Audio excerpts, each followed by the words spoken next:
Hi, it's Kamon Reynolds, and this is the Cadillac of queen castles, in my opinion. I think it fixes some of the problems that queen castles have. And some of you guys are like, what is a queen castle?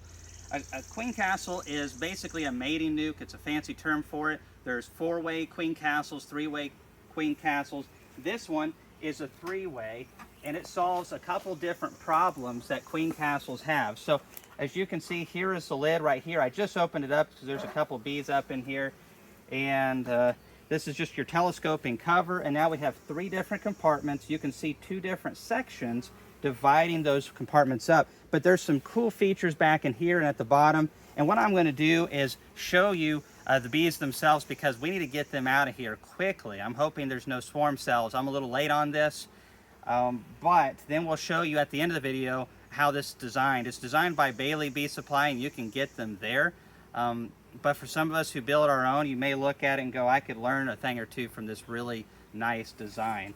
And so let's hop into them really quick. There's three entrances like other queen castles.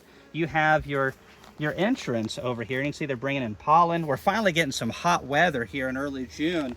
Late May was just rain and cool weather. I mean, felt like we were in northern Indiana in April. And so there's an entrance over here and an entrance on this side as well. And I've already pulled a frame of brood from the biggest of these three in hopes to keep them from swarming. And one of the biggest problems that you'll have with these is even before they swarm, sometimes they'll abscond if they cannot control the temperature. And with a little entrance and a lot of bees in there, bees are really hot. They get quite hot. And so 102 degrees Fahrenheit is their body temperature, and that's really helpful when they're trying to warm brood during cold periods, or if they're trying to fly in cold weather. But that's really not good if they can't control the cavity space. So right here we have, this is one of the ones I pulled a frame of capped brood from, and it's got the lowest population. I also took the adhering bees with that. And that's a good size. I mean, if they get too packed, they'll just leave. And there's no swarm cells. They've abandoned the brood. And then you end up with small hive beetle damage, and they just get slimed out. So I want to move these over into something bigger. And let's just see if we have some queens here. I guess first and foremost, this one definitely looks a little on the smallish side. And these were foundations. All these are very nice looking young combs. I took the frame that was oldest. So yeah, they're just starting to work that one a little bit. They need feed, and we've had some really bad weather. Typically this time of the year, that's not an issue. But I just threw that foundation in probably about 10 days ago, 7 days ago. And honestly, I can't remember. It could have been 2 weeks. All right, that looks really good right there. And these were just queen cells not too long ago. And you see how light they are on food? There's very little up in the corners. Typically this time of the year, I have to watch it. Oh, there she is. Beautiful queen. Kind of a darker carney like we like them.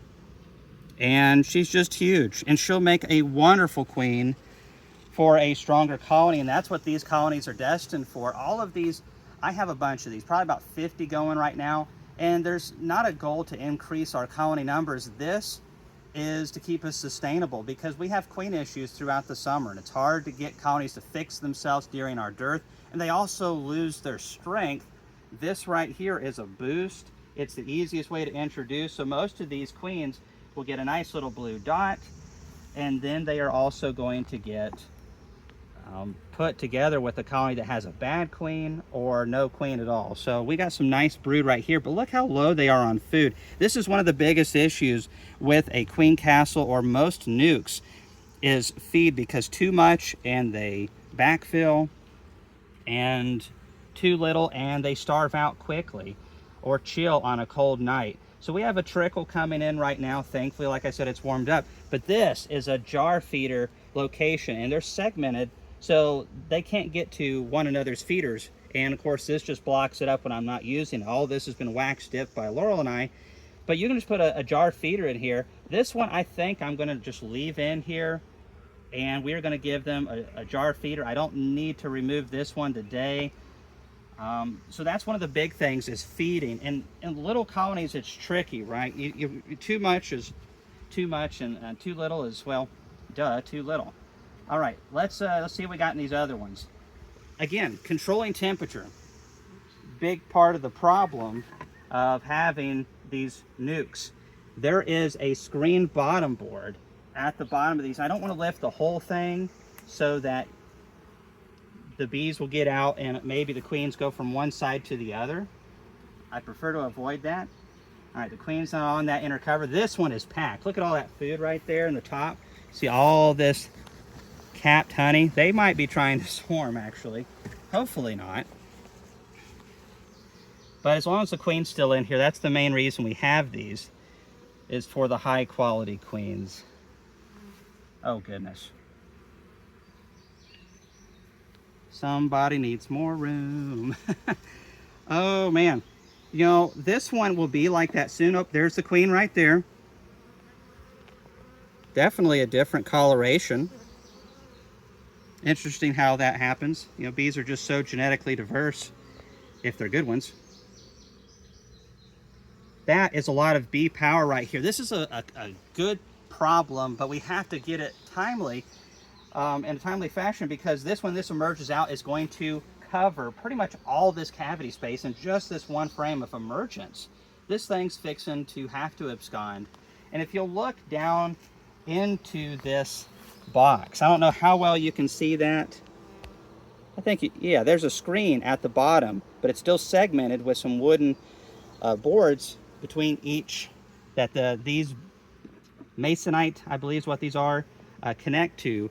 But you have that ventilation. It really helps them not overheat as quickly. It also helps, let's say if you get a little bit of small hive beetle damage in one of these, they fall through the screen versus going over into the other ones, because they always can find a way.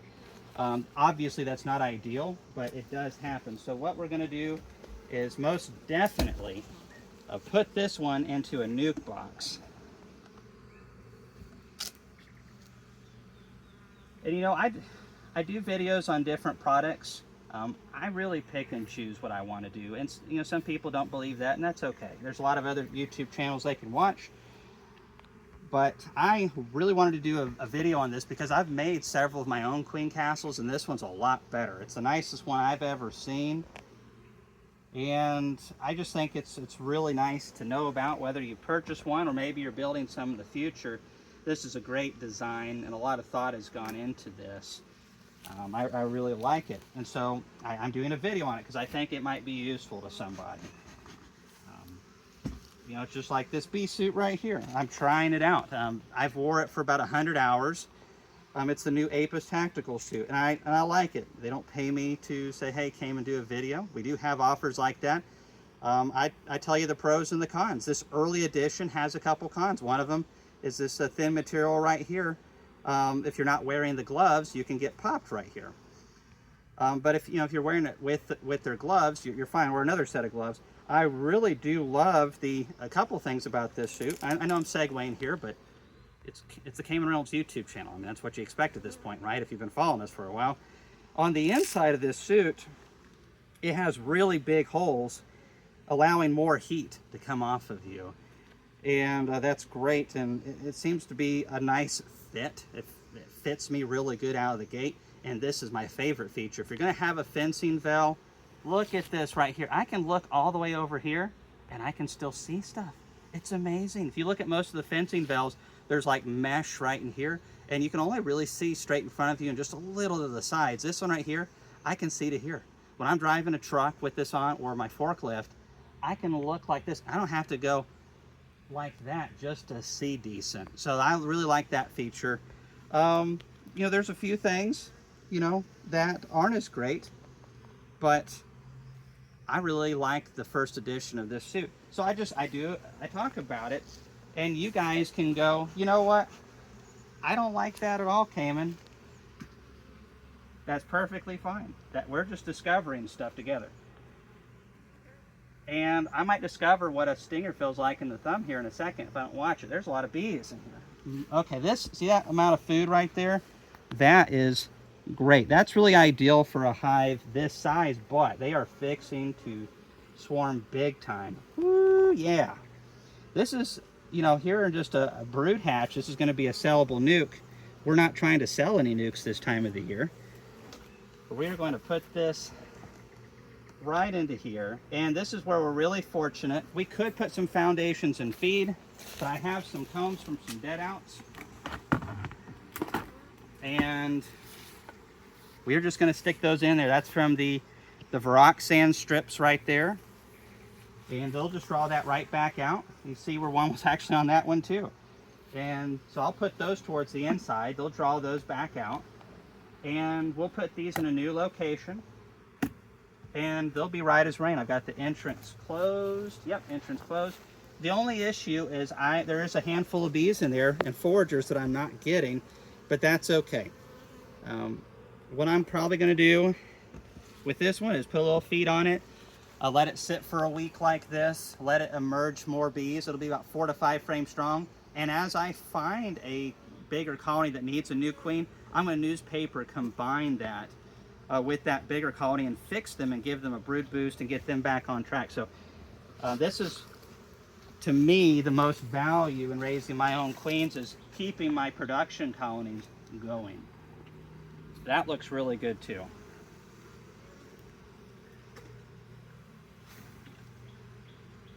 All right, didn't see the queen on there.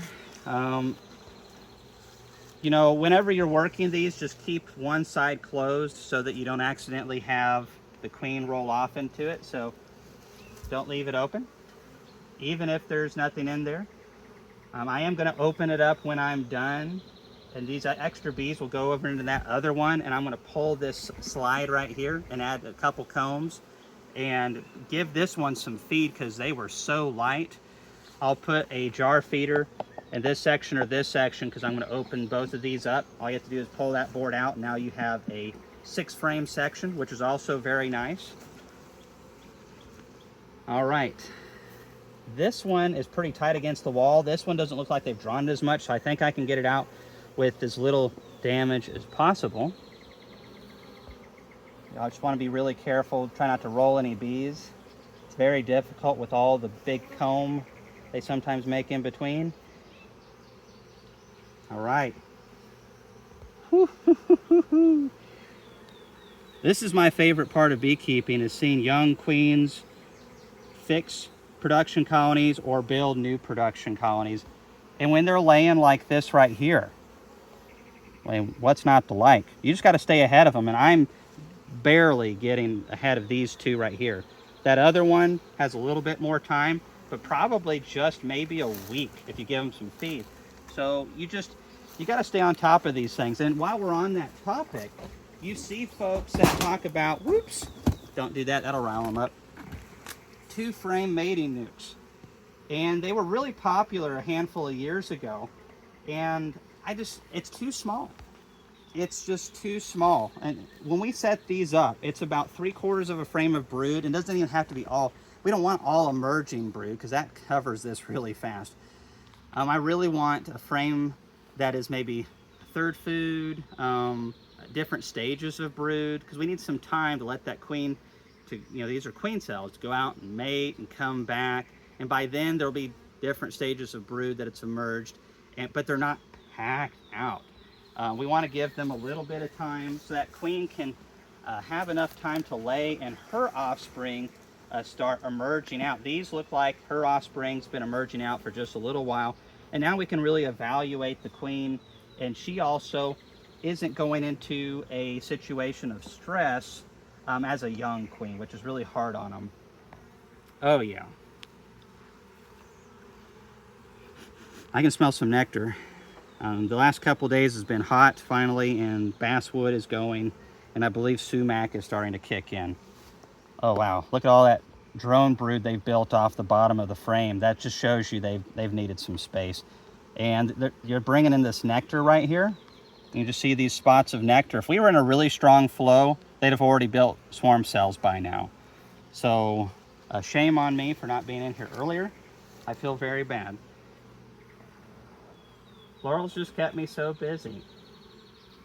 I asked for time for my hobbies, but all right, all right.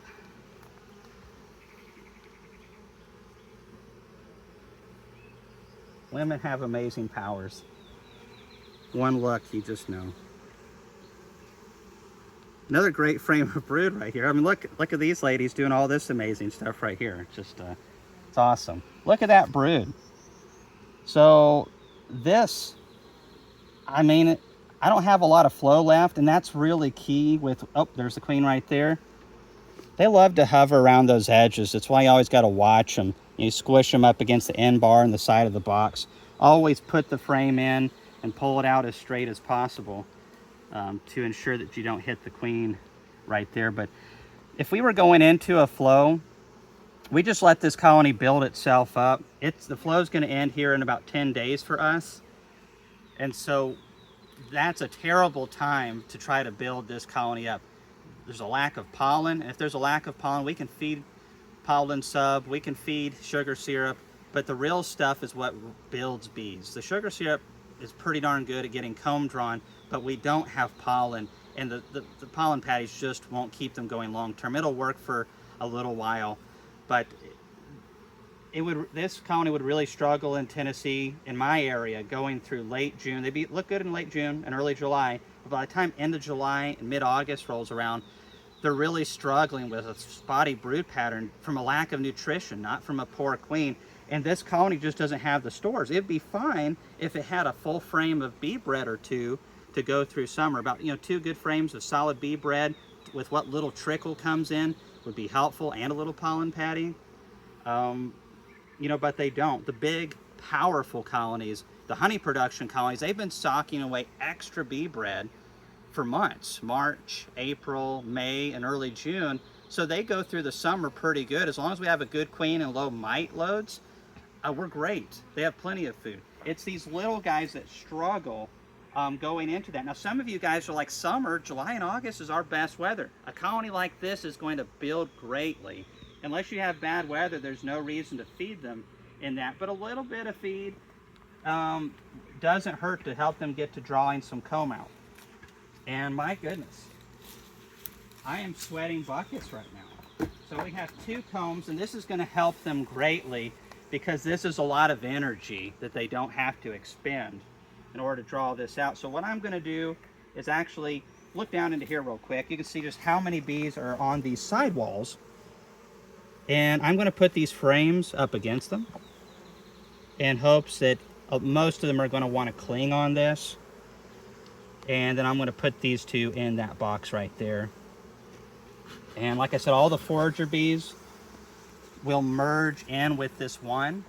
We'll give it some feed, build it up, and all 3 of these I'm confident are going to end up boosting another colony, or maybe a split that we made. We have some singles that are about 8 to 10 frames strong that are fixing to get their second box. And we've had 1 or 2 of them where the queens just haven't worked out for whatever reason. So whammo, queen replacement, they don't lose any time. They actually go forward with this boost, and we're in good shape. So want to say great design to Bailey Bee Supply. Really like it. It's the screen and the feeding system is phenomenal, especially if you're in a dearth period early, before the nectar flow or after the nectar flow. If you're wanting to raise queens, that's a ticket right there. Last thing, when I set these up again, I want just not even 1 solid frame of brood, but I do need some food in there, or we got to feed immediately. I want a frame of foundation. I want that frame with about 1/2 to 3/4 brood, different stages. The adhering bees, shake another frame of bees in here, and smoke out the foragers. You smoke and the foragers will fly back. And then we're going to have a foundation, 1 foundation, that frame, and then we're going to put a comb. That's what I meant to say. Then we'll put a comb. That's how I like to do it. Or you could just put 2 foundations, put the other one in the center. We want to put the queen cell against the brood. So, of course, you could use, if you have some swarming going on, you have some capped queen cells, They did make it deep enough to where it'll accommodate the cells at the bottom of the frame. And so you can totally do that as well. But if you're using your own queen cells, pull the frame with the brood out and put it up against the brood. We don't want to get it too far away and it get too hot or too cold. And it works nicely. And we don't come back and for that cell until about 21, 24 days later. There's no really reason to rush it. A lot of times I wait 24 days later. And if there's you either have a queen that's laying or you don't, and you're in good shape. This has been a lot of fun. 3 out of 3 on this round. The previous round I got 2 out of 3. And I took some of the bees out of the first 2. I just took the queens, the 2 queens, and then I took the resources and boosted up the third one. And then we were able to get 3 out of 3 on this next round. So quite fun. Nice little tool right here. Thanks for watching this video, and whew, let's go get into some air conditioning.